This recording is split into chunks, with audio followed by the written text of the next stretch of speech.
ito ay nakumpiska ng mga ating kapulisan sa 10 bayan. At yun nga po ay nagkakalaga ito ng almost 150,000 pesos. Sabay-sabay winasak at tinulog sa hukay na may tubig sa katinabunan ng lupa ang mga nakumpiskang ipinagbabawal na paputok at pailaw sa mga bayan at syudad sa probinsya ng Bulacan. Kabilang sa mga sinirang firecrackers ay ang mga giant bawang, Goodbye Philippines at whistle bomb, bukod pa ang mga kwitis, luces at sako-sakong paputok at mga boga.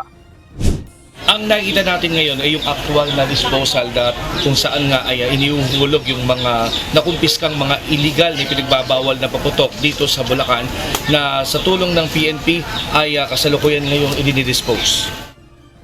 Bali, ang tawag po namin doon ay disposal po ng mga explosive materials gaya po ng mga pyrotechnics at saka firecrackers po. Dumping and burning po yung ginawa po natin doon sa mga illegal po na paputok na maaari pong makasira ng buhay ng tao at saka ng properties po. Ayon pa kay Bulacan Provincial Director, Police Colonel Sator Ijong, lahat na nakumpiska nilang mga paputok ay delikado at maaaring magdulot ito ng pagkamatay sa sino mang gagamit at masasabugan ito. Itong Goodbye Philippines, pagka sumabog po ay pwedeng nakakamatay. Kasi malalakas po talaga ito.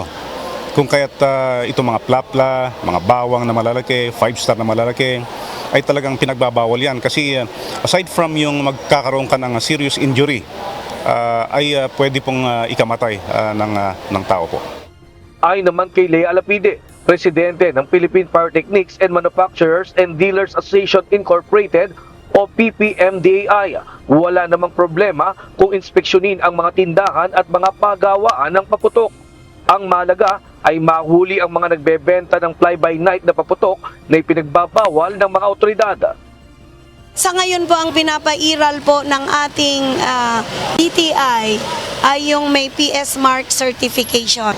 Yan po ang aming panawagan na kung tungkol po doon sa mga ipinagbabawal na paputok o kaya pailaw, kami po ay humihingi ng tulong sa enforcement agencies na yun po dapat ang tulungan kaming i-monitor. Samantala, ang iba naman sa mga didumaan sa disposal na paputok at pailaw ay gagamitin ng PNP bilang ebidensya sa mga nahuli na nagbebenta ng iligal na paputok at walang permit. Nestor Torres, UNTV News and Rescue. Diyos ang aming sandigan, serbisyo publiko ang aming pinahahalagahan.